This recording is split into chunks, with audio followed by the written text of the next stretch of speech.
RPGRules AI tutorial number 2. So we're going to have a look at moving characters around a little bit here. So I've got these two droid minions and their healer hanging around over there on the dirt now, and they just sort of stand around staring into space until they see me and I aggro them. I'll show you first how to set up a patrol so that they're actually doing something in this sort of idle state.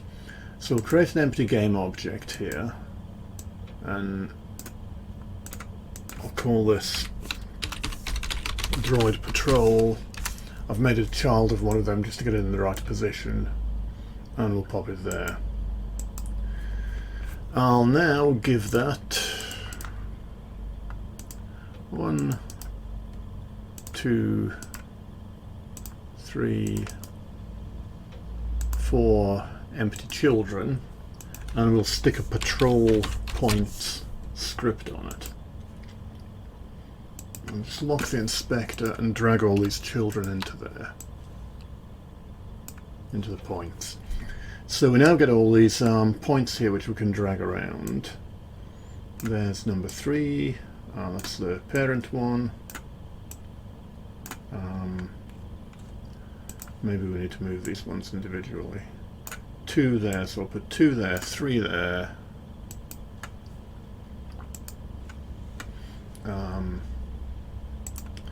What else have we got? 0.1 there. 0 there. So we'll arrange these in a little square around the droids. This is just a bit of editor tool magic I've done to give each of these points when you select the patrol. And we'll leave the radius at 2. You can see from these yellow circles that when they get within any of these yellow circles, they're going to move on to the next point as they mill around. And to get that working, for each of these robots here, we now need to add a component called patrolling. And I've just added that to all 3 of them together. And what object are we going to drag into there? The droid patrol. So they're now moving around on the droid patrol as a sort of low priority goal. When we play that, we should see now, when we look over there, they start moving around. And if we select one of them and pick, we can see we've got this empty nameless goal with a very low priority of 0.05. As soon as we get within visual range, other things take over, and they're very unlikely to patrol anymore, but instead start using their powers instead. So that's the basic of the patrol system I've set up.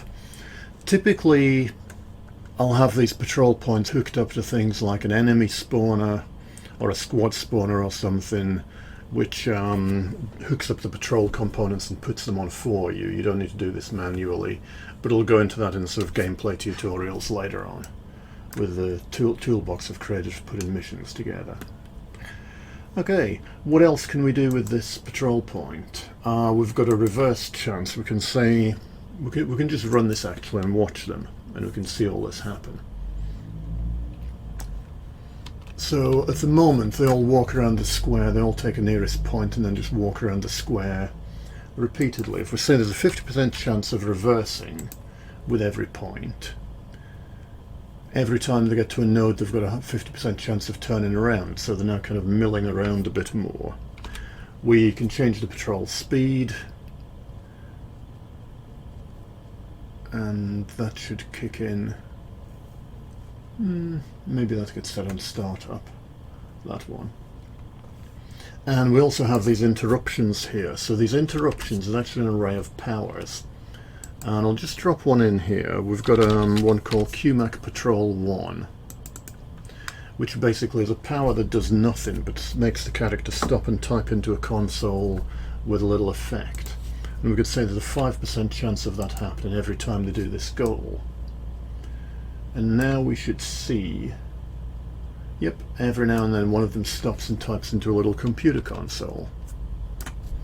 You know, so this can give you a nice kind of illusion of the characters milling around doing something.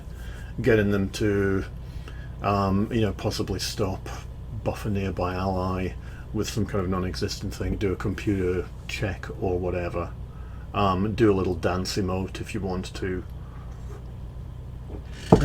Yeah, so that's how patrol points work.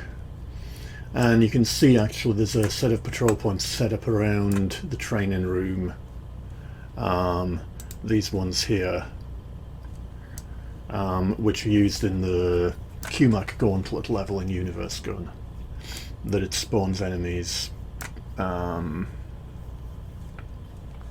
gets them to walk around those patrol points. So that's patrol points.